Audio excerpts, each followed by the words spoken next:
Sega.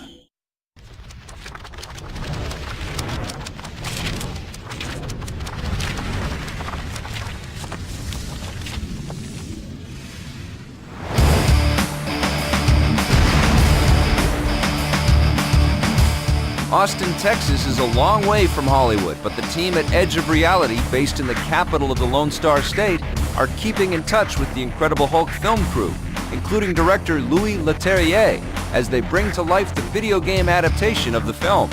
And we got to spend a lot of time with Louis and Kevin going over and show them, the latest that we had and get their feedback and input. Louis was able to actually sit down with me and kind of look at the game, see where we were. It was pretty inspiring to see that they were having fun with it. They were able to give us some great feedback that we can get into the game to make it more consistent with what they're doing in the Hulk for the movie. Developing games based on movies can be extremely challenging. There are always a lot of hurdles to overcome.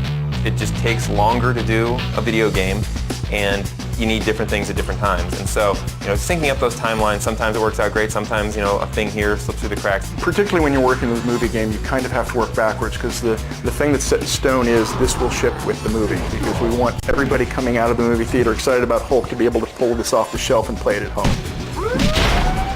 Sega's been pitching in a lot and trying to make sure that it meets the needs of gamers, telling them where to go and how to do it, but then also has that feel of the film itself and being able to deliver on that.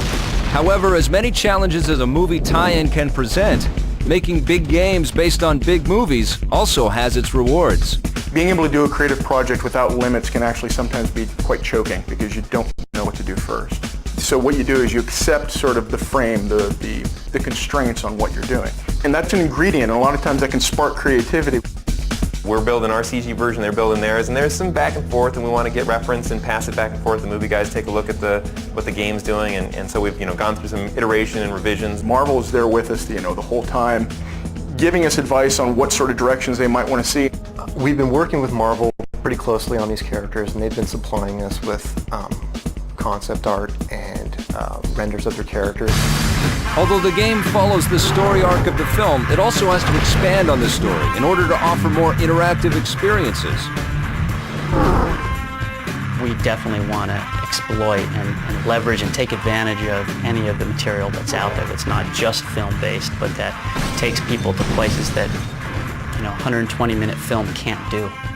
Taking our own content, our own storylines, and working with us to figure out how it fits in with the reality of the movie and the truism of the Marvel Universe.